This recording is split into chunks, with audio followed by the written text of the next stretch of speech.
Hey guys, and welcome back to my channel. Do y'all remember this game? Well, funny enough, back in April, we got a sequel to this wonderful title called New Pokémon Snap. And it was about 20 years after this guy came out, and they just released some awesome DLCs, and I thought it was the perfect time to finally do a review on this wonderful game. So let's jump right on in. So honestly, when New Pokémon Snap finally got revealed, we were all very excited. We had been waiting 20 years for this game to come out, and we never thought we were actually going to get it.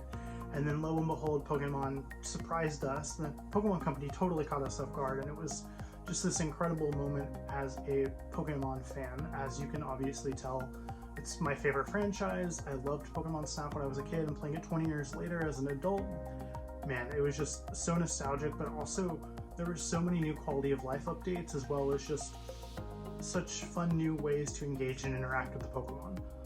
So let's jump right into gameplay mechanics. Obviously, it's still an on-the-rail shooter photo game, kind of exactly like the original one. You get various items as you continue to play, and you continue to just kind of explore all the different areas, and seeing all these Pokemon in their natural habitats and being able to capture them was just such a fun, kind of like always had a smile on my face type of scenario. So if you're a fan of Pokemon, I can already say you're gonna love this. You probably already picked it up. The DLC just adds to that, honestly. There's this moment where, like, if you take the correct picture of a Snorlax, it comes chasing after you, and it's terrifying but also so much fun. So the gameplay totally still holds up to the original and is 100% better too. It just adds upon and grows, and it's a lot of fun. Each area has different levels. Some of them have 2 levels, 3 levels, kind of like that, and you go and replay these levels to then be able to see more Pokemon, see them interact differently with one another. They feel closer with you, essentially, is what they say, is that the more you play, the more you level up, the more the Pokemon feel comfortable showing you who they are. So it's a lot of fun. It's very unique to play it on different levels, different times of the day. There's a day and night way to play, and in the DLC they add a shrinking mechanic in one of the areas, which is also a lot of fun. I never thought Wurmple could look that big, ever, and lo and behold, I was very surprised. So it's a lot of fun. I think that's one of also my bigger criticisms of the game, is just that going through all these levels over and over and over, trying to get the perfect scores, new shots, even in like level 1s, level 2s, to then level them up. That can be a little tedious sometimes. Sometimes you're like, well, what shot are they looking for to level up? So that got kind of irritating for certain Pokemon, but eventually you just kind of push through that, and you finally get to that level. You can get to that X level and then take more pictures, do things like that, and then after you beat the game, mythicals become available to take pictures of. So it was a lot of fun to take pictures of Pokemon, because I can't really do that in the real life. So it was just a lot of fun that there was a game that let me take a hobby that I love and be able to mix that with a franchise that I love, and I was quite pleased with that. The music is good, like any other Pokemon game is. The music's fun, it's not too irritating, and it just really encompasses the world that's in.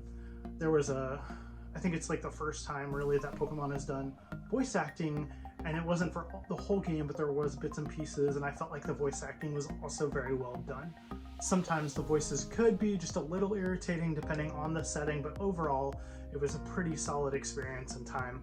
And I also like how each of the different parts of the region you're in have different like final Pokemon bosses, but you're just taking pictures. You're trying to use the Illumina orbs to make them be illuminated so that you can take pictures, and it was a lot of fun, the Pokemon that they picked. And then the final Pokemon that's kind of like the highlight of, not even the highlight, the main Pokemon that kind of brings them all together, is a Pokemon I don't really want to spoil, but it was so cool to see that Pokemon get some more limelight, because it's one of my favorites that was introduced later on. It's quite a beautiful Pokemon, and it was really cool to just see that and be able to take pictures and have fun with that. I've kind of hinted on the DLC a little bit. The DLC adds a few new areas, a few new experiences, day and night, things like that. Adds about 20 new Pokemon that you can capture and get into your photo decks. and it kind of came out of nowhere, honestly. I think we were all hoping for it, but we weren't sure if we were going to get it. We weren't sure if it would be a paid DLC or not, but the Pokemon Company decided to drop a whole free DLC with new areas, and it was just a lot of fun to finally jump back into that game again, take more pictures, get another experience. I really hope they do some more DLCs down the line and kind of add the shrinking mechanic to more levels and more and add more ways to play and experience the world that they've crafted, because it is quite beautiful. I think overall I would rate this game probably a 9 out of 10. I think my biggest complaint still is just sometimes taking the right pictures at the right times to get the scores for it to actually count. Kind of got a little repetitive and a little tedious, but overall my experience of that game is definitely a solid 9 out of 10. I quite loved it. If you're unsure about it, or if you've just you picked it up and you haven't really finished it, I'd highly encourage you to either pick it up or jump right back on in. Let me know down in the comment section below, did you enjoy it? Have you played it? What are your feelings about it? What are you hoping in potential future DLCs? I'm really excited for what the Pokemon Company has been bringing lately, and I'm excited for Brilliant Diamond and Shining Pearl and Legends Arceus and whatever other surprises they have. So I hope you guys have a good day and take care.